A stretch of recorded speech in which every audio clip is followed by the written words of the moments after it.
On this edition of Primetime Politics, the protest and occupation of downtown Ottawa continues, with authorities now expecting reinforcements of more trucks and protesters. We'll hear from MPs about what should be done. Also, our journalist panel will weigh in on the politics of the protests, the ouster of Erin O'Toole, and the Conservatives' new interim leader. And Canada's premiers meet virtually and renew their demand for more stable, long-term funding from Ottawa for health care.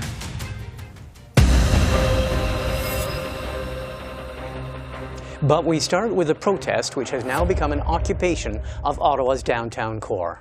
The protesters and their big rig trucks continue to paralyze the city centre, and residents continue to put up with noise, stress, harassment, and closures of businesses and services. On Friday, Ottawa's police chief described the situation as volatile and dangerous. He says his members have been getting death threats, and the force is boosting its numbers to try to prevent an estimated 300 to 400 more trucks from entering the downtown core this weekend. Another 1,000 to 2,000 protesters are also expected on foot. The hatred, the violence, the illegal acts that Ottawa residences and businesses have endured over the last week is unacceptable in any circumstance. The Ottawa Police Service and the City of Ottawa are bringing significantly greater resources to restore order, hold offenders to account, and protect our neighbourhoods. The current demonstration in the Parliamentary Precinct Red Zone remains unresolved despite significant successes in reducing the number of trucks and demonstrators while preventing riots, injuries, or deaths. We take no solace in these operational successes to date. Our goal is to end the demonstration. The demonstrators in the Red Zone area remain highly organized, well-funded, extremely committed to resisting all attempts to end the demonstration safely. That was Ottawa Police Chief Peter Slawley. The anti-vaccine mandate protests aren't limited to Ottawa. Trucks are also blocking the Canada-US border near Coutts, Alberta, and are arriving in Quebec City, Winnipeg, and Toronto. Here's what Toronto authorities had to say. The service will be prioritizing emergency access routes to hospitals to ensure patients, their families, and healthcare workers are able to access the hospitals safely. Road closures have already begun and will be in effect to eliminate potential disruption to patients and healthcare workers who need access to hospitals. Anyone who attempts to disrupt hospital access and routes of emergency operations, including ambulance, fire, or police, will be subject to strict enforcement. When you look at recent events and the type of demonstrations that are going around the country, and then based on the intelligence information we're receiving from our partners across the province, we're trying to ensure that we have events and demonstrations going on in the city that will, and we will make every attempt to facilitate peaceful assembly. But at the same time, we want to make sure that we protect the public, we protect our emergency services, we protect our hospitals. And given some of the information that we've received, we feel that these steps are appropriate. Well, to look at the situation in Ottawa, both the protests and occupation of the city and how the politicians are responding to it, I'm joined by three MPs from the different parties. Francesco Sorbara is a Liberal MP for the Ontario riding of Vaughan Woodbridge. Philip Lawrence is a Conservative MP for the Ontario riding of Northumberland, Peterborough South. And Alistair MacGregor is the NDP member for the British Columbia riding of Cowichan, Malahat, Langford. All three of you, thanks for joining us. Good afternoon. Okay, let's start with the continued occupation of downtown Ottawa. The protesters, we heard yesterday, say they have no intention of leaving until provincial and federal governments announce an end to vaccine mandates. Today, the Ottawa police say they're expecting 300 to 400 more trucks and 1,000 to 2,000 more protesters this weekend in Ottawa, possibly. Francesco Sorbara, the Ottawa police chief, this week suggested that he might need the help of the Canadian forces. Is the federal government doing enough to help resolve this situation? Thank you, Martin, for that question, and good afternoon to everyone. First off, let me just point out that the Canadian Armed Forces is not a police force, and they will not, and there's no consideration or no plans for them to be involved in this situation and so forth. And the Prime Minister, the Minister Anand has said that directly, and so has the Prime Minister. Secondly, yes, we are. We are in constant contact with the agency that is in charge of handling the protest. Obviously, we believe in peaceful protest, and every Canadian has a right to do so. The Ottawa Police Services is in charge. We are obviously in constant contact and constant collaboration with the Ottawa Police Service. I believe today it's announced that the RCMP will be sending an extra 150 officers to help out the Ottawa Police Services. So constant contact, obviously with intelligence gathering, with ensuring that the Ottawa Police Services and the City of Ottawa have all the resources they need. We're there. Martin, I do want to add, this protest has disrupted the lives of literally tens of thousands of the citizens of Ottawa, families, business owners, people's lives are upended. I do hope, and I call for the protesters to please stop, to please go home. The vaccines are a way out of this pandemic. We ran an election campaign. Canadians overwhelmingly voted for parties that are in favor of vaccines to getting us out of the pandemic. Okay, Philip Lawrence, we saw an email from your new leader, interim leader, Candice Bergen, to fellow MPs saying that you should not be asking for the protesters to leave Ottawa, to go home. She says, quote, "We need to turn this into the Prime Minister's problem," unquote. That's from a screenshot of her email. Today, though, your Quebec caucus colleague, Pierre-Paul Huss, tweeted that he thinks you should ask that the streets be cleared and that the protesters go home. And now Conservative Senator Dennis Patterson says he's leaving your caucus in part because of your support for the protesters. So where does your caucus stand on this? And the big question is, should these protesters go home? Or is your caucus asking these protesters to go home? Yeah, let me start with this. I know it's not right on point of the question, but that's pretty consistent for a politician. Is I condemn, and our party condemns absolutely at the abhorrent, and any signs of hate or expressions of hate are absolutely condemned by our party. Secondly, I want to acknowledge the challenges it has caused for our residents in Ottawa. I myself, I'm up there, of course, during the week. I've seen the challenges it has posed. But what we are calling for is a peaceful resolution. Let's be clear, this protest can't go on forever. But what we'd like to see from the government, and I heard from my esteemed colleague there that there was constant contact, but there's been no dialogue. There's been no conversation as to how this may resolve. Conservatives are clear. We want a peaceful ending of this protest. We want to have dialogue. We want to have discussions, and we want to move forward united as Canadians. But the question about asking them to go home, though, is that the accusation is that as long as some members of your caucus are encouraging dialogue and discussions, we have 300 to 400 more trucks on their way to Ottawa. And the accusation is that we want to know, are you encouraging more people to continue to come to take part in this protest? We've just heard about all the negative aspects of it. Is your message go home, or is your message no, continue on, and the government will talk to you? Let me be clear on this point here. Conservatives want a constructive, peaceful end of this protest. We want the government to show a plan. We want the government to dialogue. We want a peaceful resolution to this. And we ask for the government to get engaged, quite frankly, on this file and not just sit on the sidelines. I think, though, our viewers all saw yesterday the protesters say very clearly we are not leaving until all levels of government, provincial and federal, rescind and announce an end to vaccine mandates. That's not going to happen. So you think the protesters should stay on? So we believe that the government should get involved in this file and get a clear plan for a peaceful resolution to this protest. We need a government that is not just an absentee, which is what they've been. We've seen no dialogue, no discussion moving forward. We don't even know how this could be resolved because the government's taken no action to do so. Do all of your caucus MPs agree with you? Because I just quoted Pierre-Paul Huss. Later on tonight, we're going to hear from more caucus colleagues like Dennis Patterson, the senator, leaving your caucus. Is there unanimity, or is there an agreement in your caucus on this?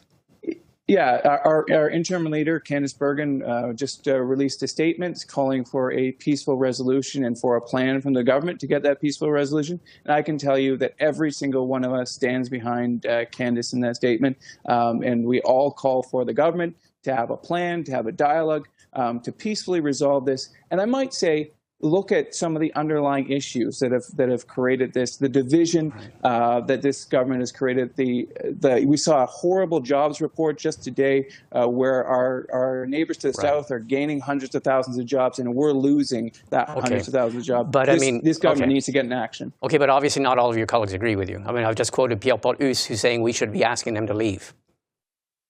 I don't think I think you're pointing at a disagreement that doesn't quite frankly exist in our party. We just had a statement from our fantastic new interim leader, Candice Bergen, calling for the government to get engaged, to have a plan, to have a peaceful resolution to this protest. But she doesn't have any message for the protesters. There's no message to the protesters to either continue on, carry on, what you're doing is fine, or please leave. The people of Ottawa have had enough. Candice was very clear in her statement to the protesters, of which she condemned any expression of hate to be peaceful and to be respectful. And we're calling on all parties, whether it be the government or the protesters, to work together to find a resolution to this Alistair impasse. MacGregor, if we can get to you, your position on this. What do you make of how this is all unfolding? Well, I very much understand people's frustrations. I mean, who isn't frustrated after being 2 years in a pandemic? And I, of course, uphold people's rights to peacefully protest. That's a cherished right of our democracy. But I believe what's happening in Ottawa has very much crossed a line, and it is now an occupation. And they have forced small businesses to close down. Employees can't get to work. Residents are reporting abuse.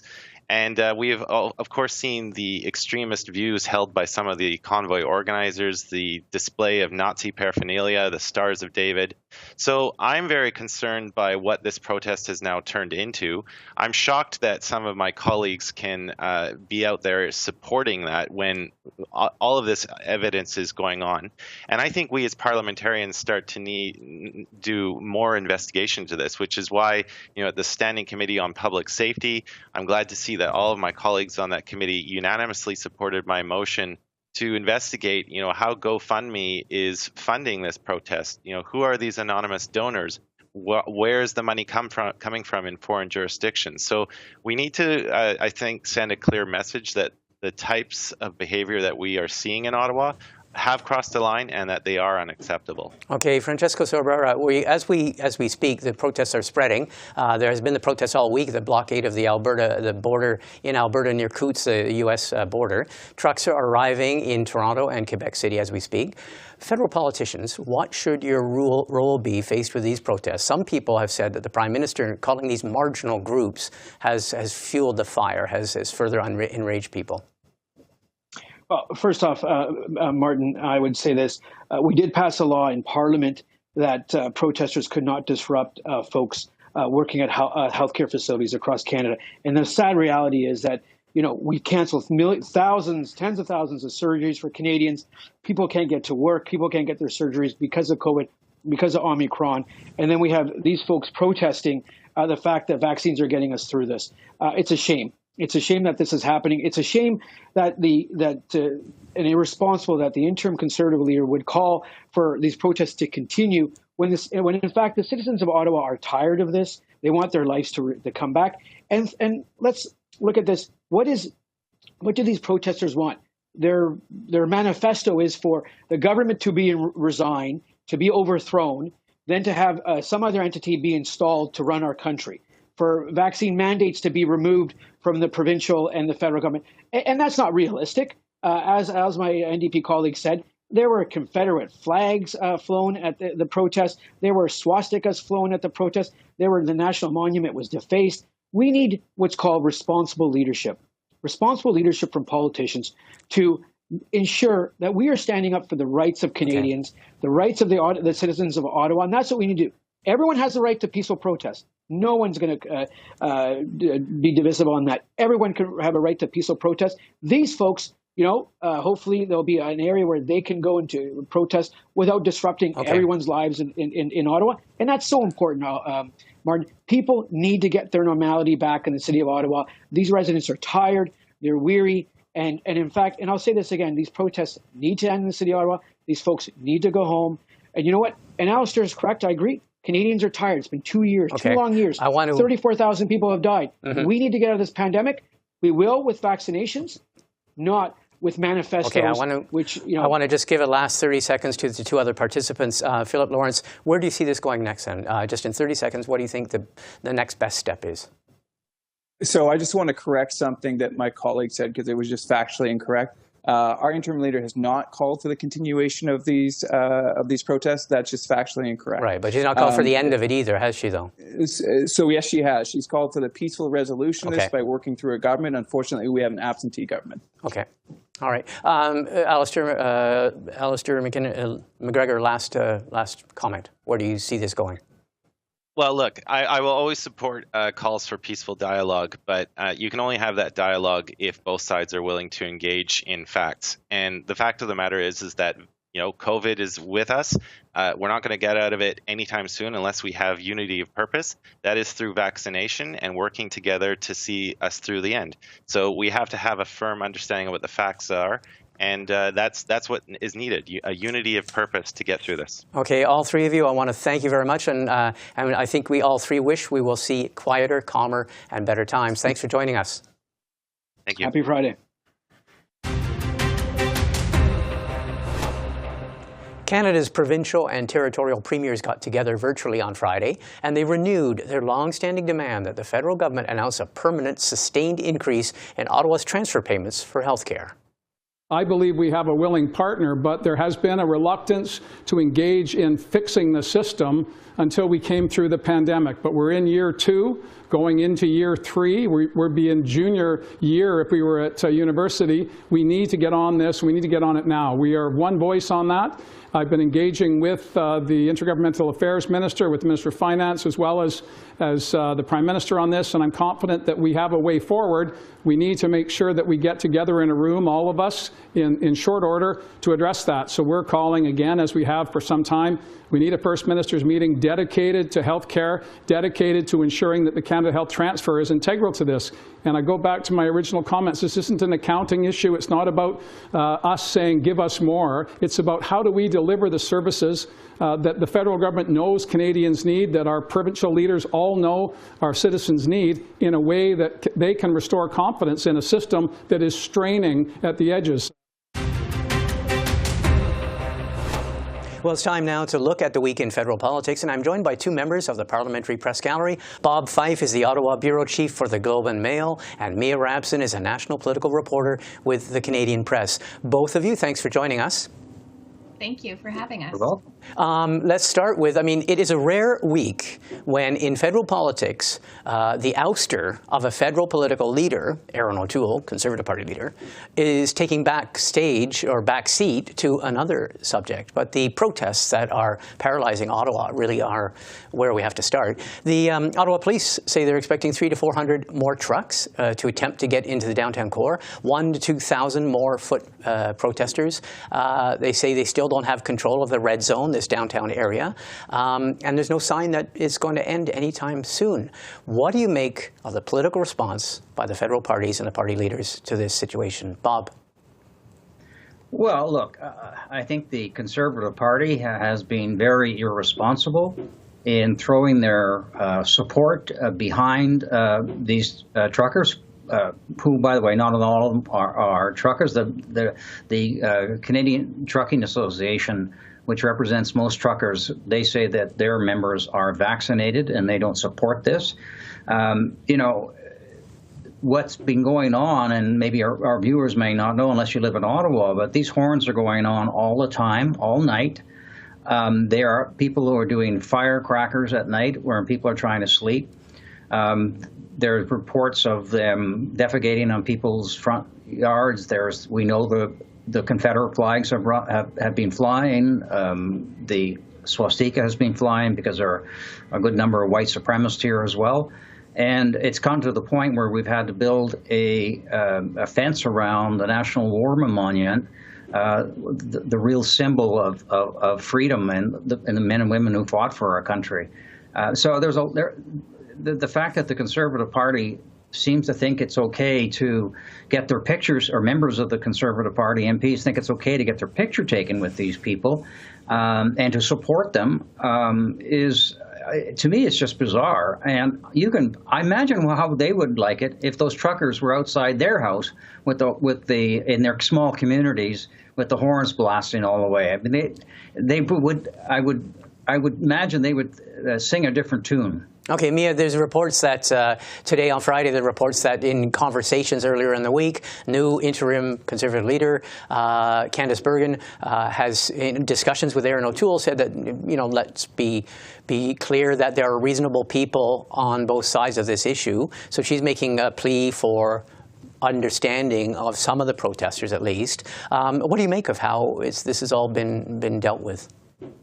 It to me is indicative of what the Conservatives have been grappling with for the last several years, which is the rise of populism, both in Canada and also within the base of their party, and how they deal with that, how they address that, and how it doesn't tear their party apart, which at the moment, that it does seem to be happening. Erin O'Toole last week, before he was ousted by the party, initially tried to keep a distance from this. He sort of could see that there was potential problems for them. And that decision, in some ways, was the final nail for his leadership coffin, because people were very angry that he wasn't going to meet with them, that he was trying to sort of keep his distance. And within a week, he was gone as leader. He did try to meet with them. He met with some of the people who were truckers away from the site. They sort of tried to keep that on the down low and sort of loosen any damage. But as he was doing that, members of the caucus were on the Hill and unfortunately pictured with swastikas in the background. Whether they were aware of that or not, they were warned that that could possibly happen. So it is the same problem that Conservatives have grappled with throughout the pandemic as well. I mean, there's a lot of people that don't agree with the mandates. They don't agree with the public health restrictions, and those are the people that are on the Hill right now, and they say they're going to be there until those are lifted. The problem for both the Conservatives and, to be quite honest, for Justin Trudeau and the Liberals, most people in this country are okay with most of those things. They want the pandemic to end. They want to be able to go back to their normal lives, but they were okay with those restrictions while they were being imposed, or vaccine mandates, because they felt that was what was going to get us to the end of this. And for Justin Trudeau, he's reacting the way he is and telling, not meeting with them, because he knows there's no votes to be had in that crowd for him. Yeah. He's absolutely aware the votes are actually with the people who are being bothered, not with the crowd. So, but at some point, people are also going to get so fed up that they do want to see action. They want to see something happen to bring this to an end. So perilous political paths for both parties in the next few days, to be honest. One of the interesting things to retain from the briefing by the police chief, the Ottawa police chief today on Friday, was that he was stressing he did not want to see a counter-demonstration. He says they were getting estimates of up to 1,000 people coming out to counter-demonstrate. We've seen protests in front of the Ottawa police station, the Ottawa Central Police offices, by Ottawa citizens who are so angry. Bob, let's flip it on its head, though. The Conservatives are saying that Justin Trudeau should somehow have been able to sit down with these protesters, or at least some of the representatives, and discuss things, to reach out a hand. And they say that he's called them marginal, and he's encouraged even more radicalism. Well, he may have been able to use different language, and I don't disagree with him on that. But these are people who want the Governor General and the unelected senator to overthrow the government. We're not talking sensible people here. And what's he going to? The government is not going to get rid of the vaccination mandates now, which, by the way, are imposed by the provinces. Mm-hmm. The federal government has imposed them for airlines and the truckers in question, and the transportation and sector, at the border, and the border. But the mandates that a lot of them are complaining about were imposed by the provinces. And, I agree with Mia, we're all fed up with these restrictions, and people don't want to have any more lockdowns. Yeah. The only reason we were stuck with the last lockdown is because there was a real concern that the healthcare system could not handle the surge of Omicron patients. Mm-hmm. And this has been a long-standing problem in the healthcare system, where we need to put money in so that we have enough hospital beds and enough trained staff to be able to deal with these kind of crises. Okay, let's flip it back. We'll go back to the Conservatives, because you mentioned this. What do you make of the fact that today we have Pierre-Paul Hughes, who's a prominent Quebec MP, speaking out saying, look, these people should be told to go home and the streets of Ottawa should be cleared. We have Dennis Patterson, a Conservative senator from Nunavut, now announcing he's going to sit in a different, he's leaving the Conservative caucus, partly because of the Conservative support for these protesters. Do you think we're going to see more people, a progressively larger number of Conservative MPs, members of the caucus, speaking out, having problems with their support for these protesters?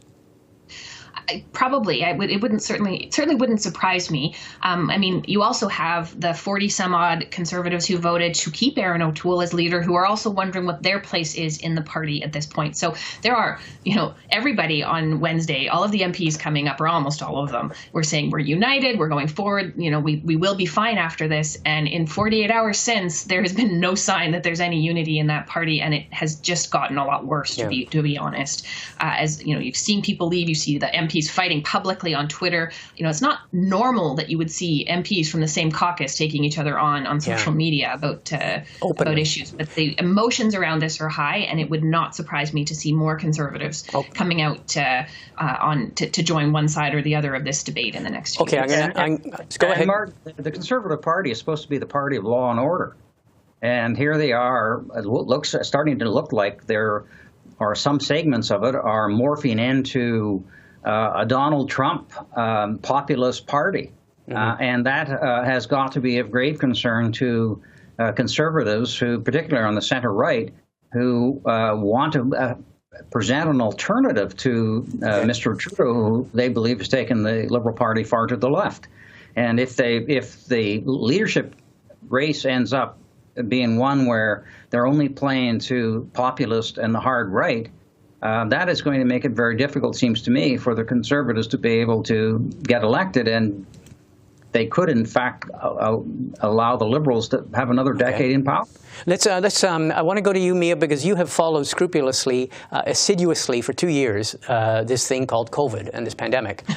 This week we saw, one of the theories is what happens next, in the sense that we've got these protests springing up all over the country. They're being emboldened, one might argue, by their success here in Ottawa and occupying the downtown of the nation's capital, and by comments from people like Scott Moe, the Saskatchewan Premier, who's pledging to try and remove all vaccine mandates and all negative testing requirements by the end of this month. And the protesters are saying, see, look, here's the influence we're having. Look, they're following our requests. So where does this take this? Bob referred to the fact that we are moving away from some of the measures. We're hopefully getting out of the pandemic. But at the same time, the protesters are seeing signs, they think, of success.